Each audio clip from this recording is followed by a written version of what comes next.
por la vía telefónica con el congresista Carlos Anderson, que nos atiende. Congresista Anderson, muy buenos días. Su impresión, qué bien tenerlo, lo tenemos por teleconferencia al congresista Anderson. Su impresión sobre esta detención, ¿cómo impacta políticamente a la presidenta de la República, congresista? Buenos días. Buenos días, no sé si me están escuchando. ¿Me escuchan primero? Sí, lo escucho muy bien. Ah, perfecto, genial. Mira, yo creo que le impacta directamente al cuerpo, ¿no? Al cuerpo de lo poco que tiene de credibilidad la señora presidenta. Sus esfuerzos por obstruir la justicia a través, digamos, de intervenir en el tema de la TIVIAC, primero con el coronel Colchado, porque es evidente que ella ha hecho uso directo o indirecto de su poder para lograr lo que el señor Castillo no pudo lograr. Es decir, que quien persigue la justicia, quien persigue la verdad y la toca directamente a ella, deje de actuar, ¿no? Así que sí, la toca directamente, aunque a mí, la verdad, ahora lo escuché, no sé si la viste a la presidenta en la mañana, en un evento en Miraflores, hablando como si nada pasara, ¿no? La verdad es que tiene piel más dura que la del propio Vizcarra, ¿no? Pero lo más terrible para mí es ver la obsecuencia de los ministros que se ponen de pie, la aplauden, o sea, viven en un mundo realmente paralelo. El país se cae a pedazos, la institucionalidad del país está cuestionada por todos lados, la democracia se degrada y los ministros se paran para aplaudirla. Increíble, realmente. Congresista, y cuando hablamos de esta detención, cuando hablamos de esta situación de el propio abogado de la presidenta, poniendo un poco de lado al hermano, que se entiende que también puede ser incluso hasta un golpe emocional, usted decía, impacta directamente en el cuerpo de la jefa de Estado. En el caso del abogado Mateo Castañeda, se habla de un ofrecimiento a policías, un ofrecimiento de ascensos para desincentivarlos a esta investigación. Aquí podría incluso la línea llegar directamente a la presidenta, al ministro del Interior. Podríamos tener una situación que complique aún más legalmente, ya ni siquiera políticamente, sino legalmente. La presidenta se abre otro flanco jurídico con estas imputaciones, con esto que se va conociendo sobre su abogado Mateo Castañeda. Mira, es posible, aunque yo siempre, de todas maneras, a pesar de que esté convencido de algo, mira, creo que como cualquier persona tiene derecho a la presunción de inocencia, ¿no? Y el sistema jurídico, si se le permite, si no se le obstruye, ¿no? Debería entonces poder demostrar que efectivamente la prisión, digamos, preventiva o preliminar del abogado de la señora presidenta, pues tiene alguna razón de ser. Yo imagino que un juez como el juez Carguancho, que es una persona aparentemente bastante, dentro de todo, bastante centrada, fuerte, ¿no? Decidida, que digamos, dictamina de acuerdo con los criterios de justicia, pues no creo que haya tomado esta decisión tan a la ligera, ¿no? Aquí se ha actuado de acuerdo con la ley. Entonces, deben haber elementos muy importantes de presunción o de convicción, como dicen los abogados, para que se haya actuado en ese sentido. Y esto, por supuesto, que le preocupa, por lo menos debería preocuparle a la señora Boluarte, ¿no? Porque si se comprueba que aquí ha habido, pues, no solamente obstrucción de la justicia a través del tema de la TIVIAC, sino que también ha habido la búsqueda de compra de voluntades. El abogado de la presidenta no va a actuar pues mutuo propio, ¿no? Porque a él se le da, digamos, se le ocurre que sería buena idea hacerlo, ¿no? O sea, uno puede realmente ahí empezar a sumar 2 más 2 y da 4, y eso podría finalmente ponerle, creo yo, el último clavito, digamos, al ataúd de la credibilidad de la señora Boluarte, que se ha puesto por sí sola, la verdad, con sus acciones, con su desdén por la realidad, por su frivolidad, al borde de la vacancia. Si no fuera porque tenemos un Congreso, como tú acabas de decir, un Congreso que actúa pues en pared, en las bancadas mayoritarias que le dan sustento por interés propio, y solamente hasta que deje de ser funcional la señora Boluarte a sus intereses, a los intereses de estas mayorías, ¿no? Va a seguir ella allí. Yo pronostico que antes de julio del 2025 la señora ya no va a estar. Va a haber un cambio, porque estas mayorías justamente van a decir, bueno, ya para qué la necesitamos, ahora el último año no cambia nada, ponemos a un presidente, digamos, que solamente supervise las elecciones y se acabó, ¿no? Complejo panorama el que vaticina el congresista Anderson. Estamos con Carlos Anderson conectados en esta transmisión especial. Congresista, ¿cuál podría ser la reacción de la presidenta? Se sabe que está preparando un pronunciamiento para el país. Recuerdo, por ejemplo, y lo traigo a colación, agosto del año 2022, se ordena la detención de la hija del expresidente Castillo, Jennifer Paredes. El expresidente salió a hablar de un show mediático en un mensaje a la nación en el que incluso lucía la banda presidencial. ¿Qué puede esperar un parlamentario como usted del mensaje que vaya a dar la presidenta en algunos minutos más, congresista? Bueno, nada.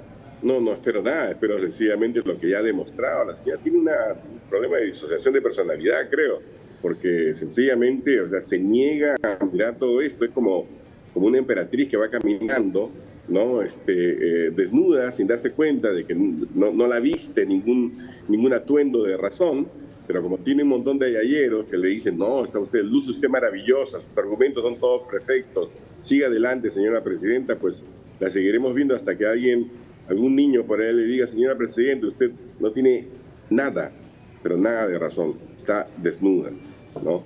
Y bueno, veremos si allí, entonces, ante tanta, digamos, evidencia, el Congreso actúa, ¿no? Lo dudo, pero bueno.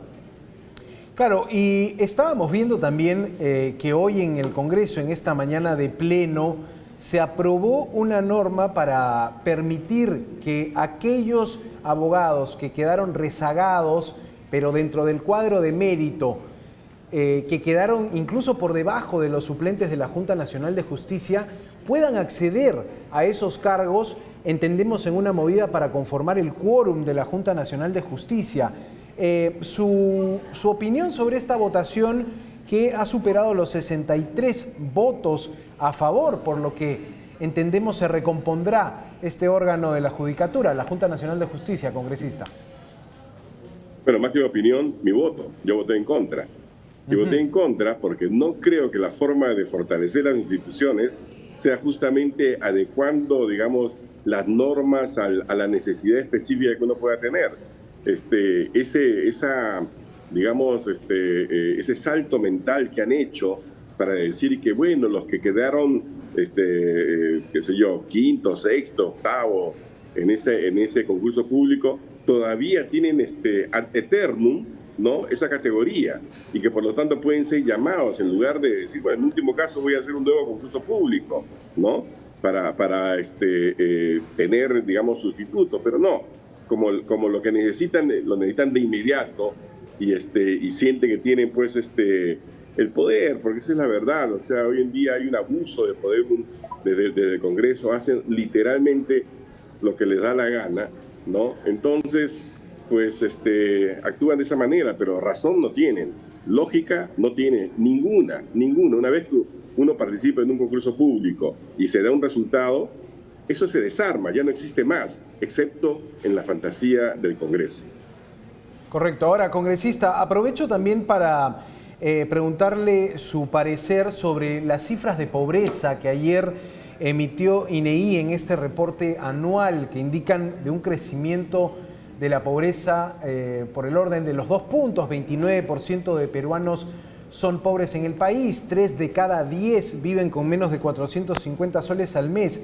Hoy la presidenta de la República ha responsabilizado a las acciones violentas que tuvieron lugar durante el inicio de su gobierno, durante el ascenso al poder. También ha responsabilizado a la situación de recesión económica. Pero, ¿es esta la verdadera razón para que hayamos salido tan mal en los indicadores de pobreza en el país? Para comenzar, la recesión económica no sucede pues porque Dios lo quiere, ¿no? En este caso, la recesión ha sido claramente responsabilidad de su gobierno, de sus ministros, de ella misma, de su falta de liderazgo y de entendimiento.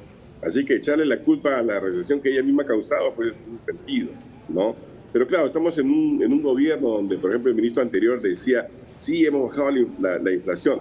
La inflación no tiene nada que ver con el Ministerio de Economía. La inflación es obra y arte del señor Velarde y el Banco Central de Reserva. Pero bueno, mira, aquí lo importante es señalar lo siguiente.